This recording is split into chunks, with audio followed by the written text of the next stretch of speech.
Jack, Becky, welcome to our mission service here at conference. It's Tuesday night, although we're recording this a couple of days early. Thank you for making yourself available, because I know it's really early in the morning with you, isn't it? Yes, very early. 6, I think. You're looking remarkably fresh. Isn't that what you told me to say?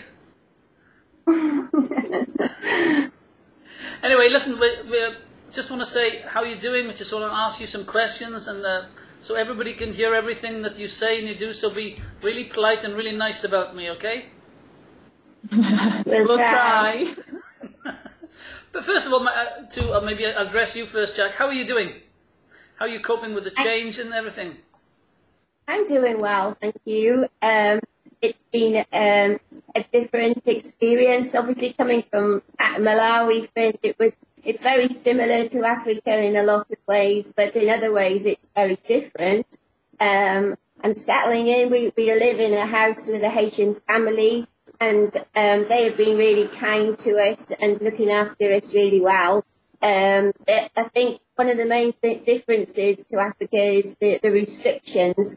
It's not easy to walk around the country here, and we're not allowed to drive anywhere on our own. So the freedom and the restriction has been something that's been hard to cope with. Even buying, it's not possible to buy things off the side of the street, off the markets there, and that sort of thing. And so that's been difficult to adjust to, but we've settled in quite well, and we're getting on fine, really. Good. Beck, how are you doing?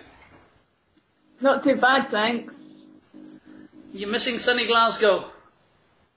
Well, I am today because it's raining. It's been raining for about 12 hours, and it's the first time we've had proper rains here, for this amount of time. So it actually feels very much like home for me. It's overcast, grey, wet. No, well, I'm not going to make any comment on that. The transition for yourself, how's it gone? Yeah, not too badly, actually. I thought I would feel more culture shock, but I think we were just so prepared because we'd seen so much of Haiti in the news, so we knew what we were coming, what it would look like, so it's actually not been too bad in that respect. Good. How in your opinion, and in the opinion of those people that you meet with, how is the country recovering? Slowly. I think a lot more is being done now than it was when the team were over last year, partly we think because they had a good dry spell so they could start rebuilding. The country was having elections for about a year, and those have just finished. So there is a sense of hope that with a new president, things might change, they might move on, the money might start coming through, projects getting started properly. So there is actually a sense of hope about the place at the moment. That's good. Jack, I remember reading or listening to something on the radio about a month ago, and they were saying that they were hoping for some an optimistic future after the new president, but they quoted the statistic that said of the $5 billion that had been raised, only 0.2% had been released into Haiti at that time. Do you see any buildings, any infrastructure, or things changing, or is it?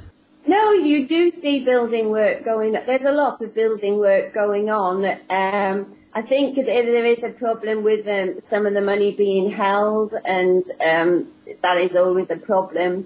But no, there is evidence of building work going on, and it's starting to take place.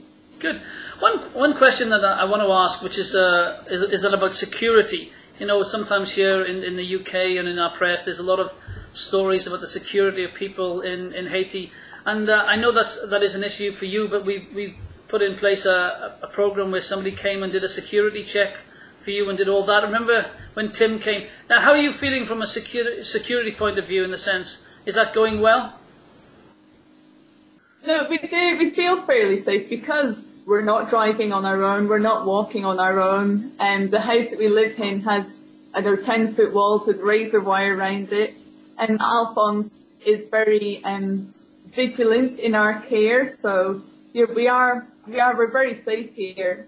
Safer than I was back home, I would say. Well, that's good in a sense, because when we do hear, obviously your security is of high importance to us, of paramount importance, and I'm really pleased to hear that, and I'm sure everybody here will be too. One of the things that again we hear on our news and we've talked about was the pretty damaging cholera outbreak, or outbreak of cholera, perhaps I should say. Now, how is that, and how's the country coping with that? The numbers had been going down. In fact, we've been doing some work with Samaritan's Purse, and they have some cholera clinics. And it was a fact that they were hoping to close them down soon, but the rains have just started again now, and with that, cholera has started again. And so in their hospital, they were down to something like 40 odd patients a couple of weeks ago, and overnight that rose to 200 and something. So there is a warning that the cholera is likely to go up again now with the rains coming. Gosh, will they be able to cope with it better than they were the initial outbreak, or is the infrastructure there to cope with it? Well, sort of.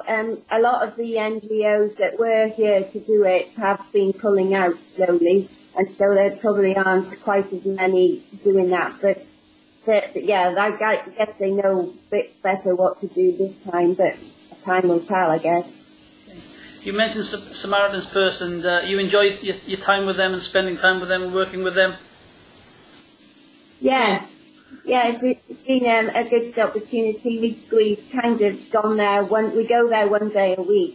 We had an opportunity to. They have a women's. They do a lot of work here in Haiti. But one of the things they do is run a women's program. So there's about 360 women on this program learning literacy, numeracy, health issues, business, administration, and Bible. And they needed someone to write a Bible curriculum for that. And so there are 6 churches participating with 6 women doing the training in those churches. And so we have been involved in writing that curriculum and then training these 6 women. So every Friday we go over there and train these 6 women to teach that material then the following week. So that's been a good challenge and a good experience. I bet you enjoy that. Yeah. Jack, Beck, as we come to the end of this Skype call, could you just give us a couple of things each that we can be praying for as churches and friends? Jack, you go first. I think the biggest thing one of the main things to pray for is always security and our safety, particularly on the roads. They say that one of the greatest risks actually is road traffic accidents, and that's quite understandable when you see the traffic out here. It's totally mental. So safety on the roads and our protection, our safety, our health. We're grateful to God that we've had good health over the last 4 months, and so we just pray that will continue, and that's a good thing to pray for. Great. Beck? Before both of us came, the thing that's really on our heart was just that we would make a difference here, and unfortunately it hasn't worked out with the project we came to, but now starting with the new project, really just that God will give us wisdom and guidance in what we're doing, and that He will use us, and that we will make a tangible difference here into the lives of actual Haitian people. Thank you very much. Well, it's never easy to bring these conversations to a close, but I want to thank you both for getting up at this unearthly hour of the morning. Good to see you both, good to speak with you both, and we'll speak again soon. Bye-bye.